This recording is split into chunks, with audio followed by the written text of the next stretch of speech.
Ever wondered why we say bless you when someone sneezes? This tradition dates back centuries.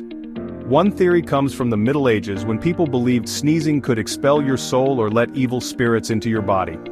Saying bless you was thought to protect the sneezer. Another theory ties it to the bubonic plague. Sneezing was an early symptom, so people would say bless you as a prayer for the sneezer's health. Over time, it became a polite habit, even though we now know sneezes are just your body's way of clearing irritants. So next time someone sneezes, you'll know the strange history behind that little phrase.